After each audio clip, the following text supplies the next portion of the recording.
Hey guys, I'm very happy to announce that this is a collaboration with Ft.Viidith. I've been wanting to work with him for a very long time, so when he asked me to collab, I was all for it. Here are 3 paranormal stories to frighten you. My house was built in 1904. It's a single-family home, wood frame settings on a concrete block foundation. I've been living here for about 12 years.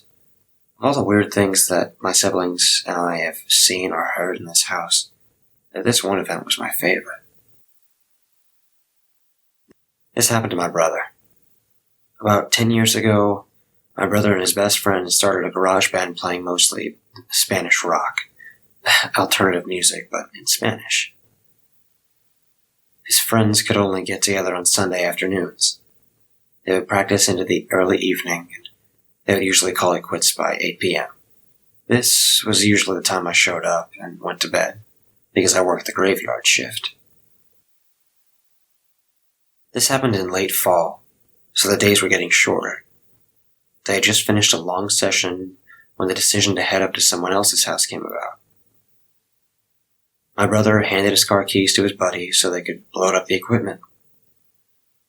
Everyone had filed out of the basement, but the tricky part was that they needed to walk all the way to the back of the basement, up the back stairs, through the kitchen doorway, down the hall, into the living room, and out into the front porch.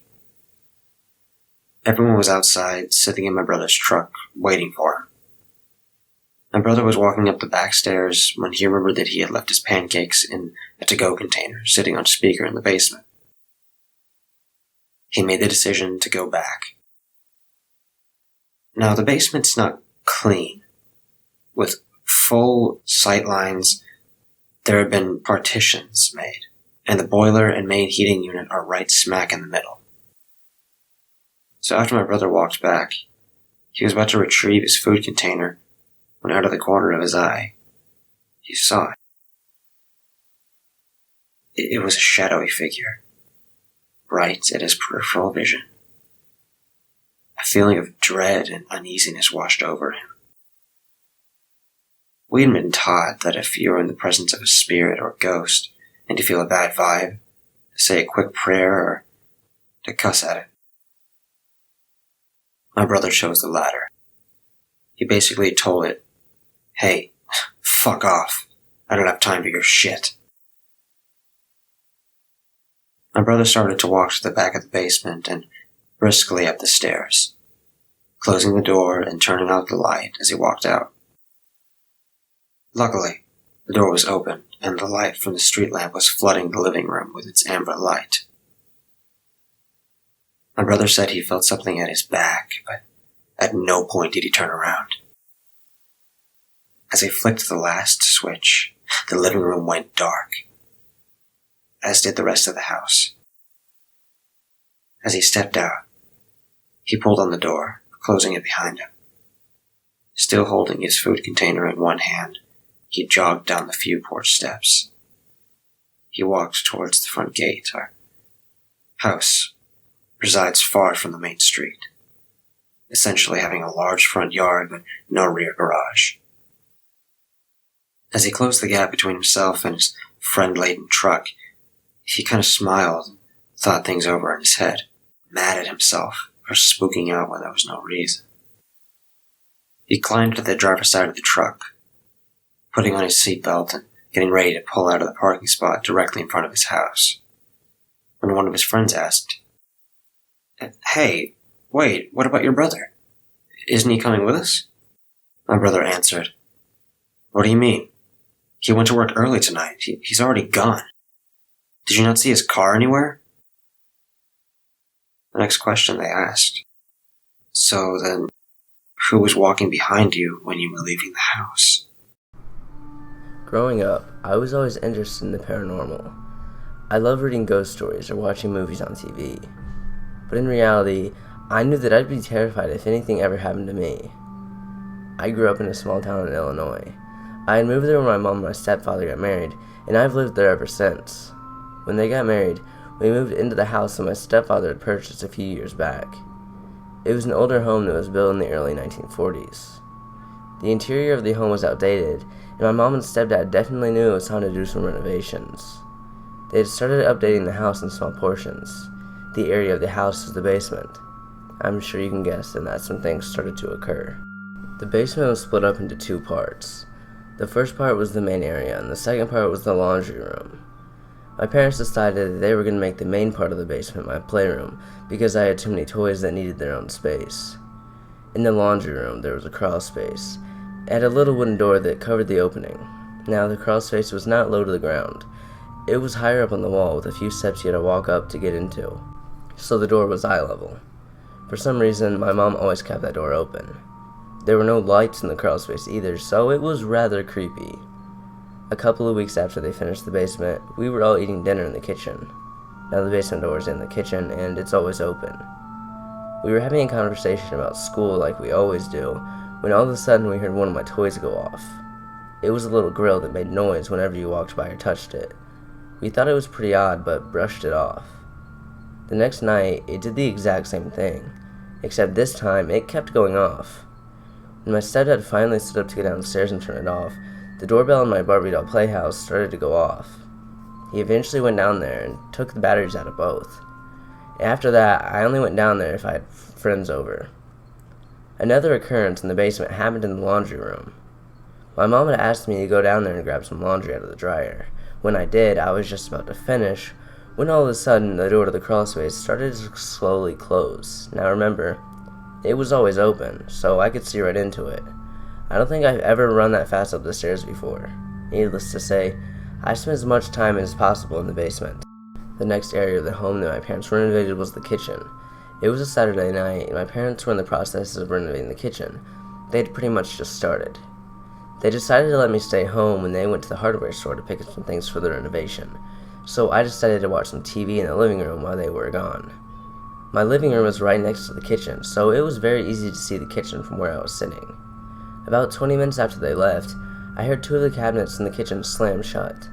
I knew it was the cabinets, because they made a very distinct noise if they were slammed too hard. They were old, heavy wood cabinets. My mom used to yell at me all the time for slamming them. My two dogs immediately ran into the kitchen and started barking.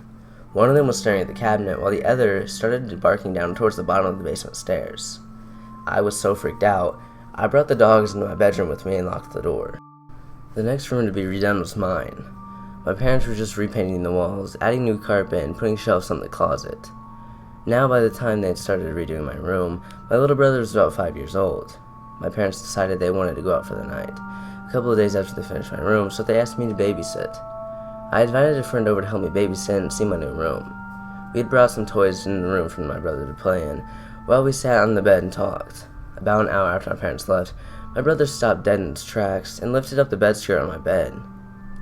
He was sitting at the end of my bed on the floor playing with some toys at the time. Once he lifted up the bed skirt, he immediately started screaming. We jumped up and asked him what was wrong. He started to cry and said that the bad man was underneath my bed. We checked and there was no one there. He pretty much refused to come back to my room the rest of the night, and my friend and I were pretty relieved to get out of there ourselves. Flash forward a couple of years, and now I'm a sophomore in high school. My parents had just added a huge addition onto the back of the house to add a third bedroom. My brother's bedroom used to be an office area, which was pretty small, so they knew it was time to add on to the house. They didn't want to move because the housing market at the time was really awful. My parents' old bedroom became my new bedroom, and my brother got my old room. The addition is where my parents' new master suite was. Once again, my parents repainted their old room and replaced the carpet so that it was newer for me. They also repainted my brother's room as well. A couple months after them moving into my new room, I was sleeping when all of a sudden my bulletin board hit me in the back of the head. Now, my bulletin board was pretty much super glued to the wall. There was no way it was coming off because we had put about 10 heavy-duty glue strips on the back. The board itself was right above my dresser, and the bed was right next to that dresser. And as soon as it hit me, I knew what it was. I was so scared that I refused to move. I figured I would deal with it the next morning. When I finally woke up, I was in total shock. The pictures on the board were scattered all around my bed, and the plaster from the wall was completely ripped off where the glued strips had been. I also realized that if the board were to fall, it should have knocked all the perfume and picture frames off my dresser. Except, there they all were, right there, and nothing was moved. There's no way it could have fallen that far off the wall and hit me in the head. I lost some sleep for a few nights after that one. One of the last encounters was when I was a senior in high school. Every morning, my parents left for work around 6:30 a.m. It was very rare that they were late or stayed home from work. I usually woke up at 7:30 for school. One morning, I woke up a couple minutes before my alarm because I had heard my mom blow drying her hair. I thought it was odd because I knew that she should have left for work already. I got up and started towards the bathroom, which was the last area of the house to be renovated. I could hear the blow dryer on clear as day, but as soon as I got to the bathroom, it had stopped and my mother was nowhere to be found. The blow dryer was still plugged in, which was odd because my mom always made sure everything was unplugged and put away before she was done. I checked the garage and both parents were gone. It scared me so bad that I grabbed my stuff and went to my neighbor's to get ready. After I went to college, I brought up some of my experiences to my mom. She said that she was surprised it took me this long to bring it up because she too had been experiencing things as well. She told me that she had used to see a little boy in her doorway way before my brother was born. She also said that she saw what looked like a tall man standing in my bedroom, which really freaked me out because my brother had said he saw a bad man under my bed. We moved out of that house about 6 months ago because my mom and stepdad got divorced. Now we live in a newly built home, so hopefully we don't experience any activity. I always wondered if maybe the spirits of the old house were upset that we were redoing their home and were trying to stop us. This is a story I do not often tell. I promise sincerely this has scarred me for life. And although I've looked into psychological explanations for what I heard and natural explanations for what occurred, they remain unsatisfactory. When I was a child, I was scared of the dark. I swore to my mother I heard voices in it. They were not evil, but they were not familiar, so they scared me. It was not uncommon in the middle of the night for me to wake up and hear whispers, as I would call them. When asking my mom, she figured they were just bumps in the night and typical kids' nightmare material. I tried often to explain to her that it was more than that, but they sounded different from one another, the way people's voices do.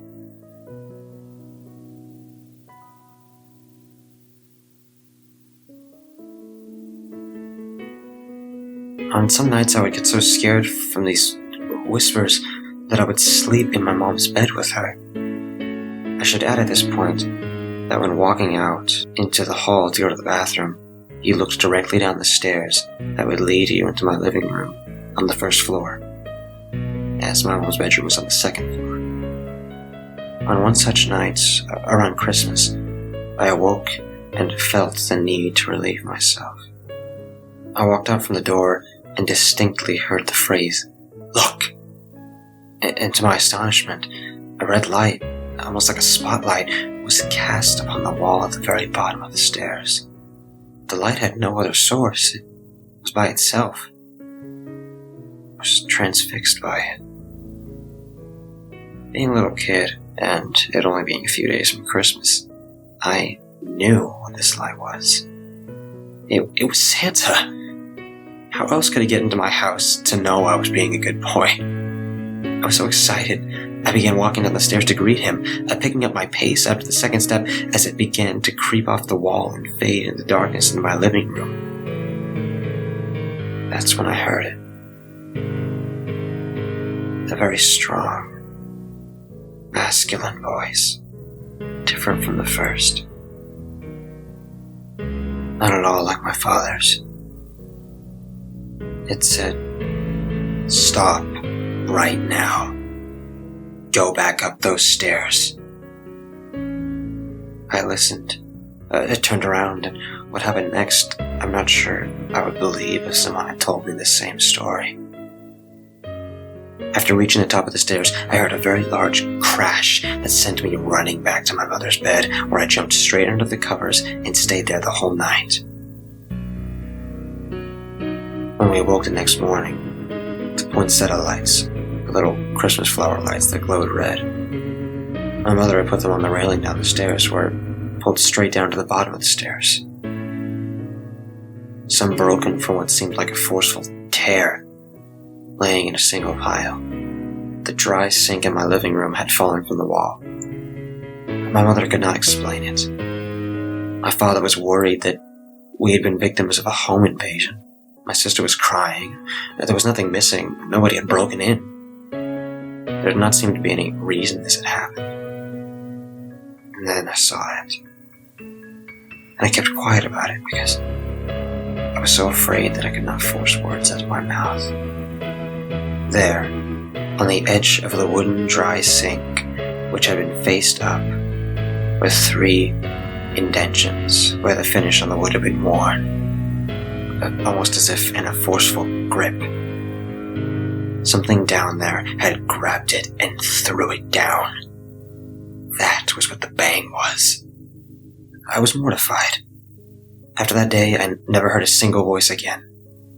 I did not like the image of what was waiting downstairs for me that night, if it was anything at all. But I can tell you that the reality was that something had physically acted upon 2 things in my house near the bottom of that stairwell. After this, I had never heard another whisper again. Which is sad because, in some ways, I would have liked to thank the man that had stopped me from going down those stairs. This happened when I was 7. I'm 20 years old now, and because of this incident, I'm still afraid of the dark. Especially shadowy stairwells. Hey guys, I hope you enjoyed this video. If you did, make sure to show it some love. Also, make sure you go over to Ft.Viidith's channel, watch his side of the collaboration, and subscribe to him if you're already not. If you have any personal true horror stories, especially Halloween, please send them into basementhorrors@gmail.com.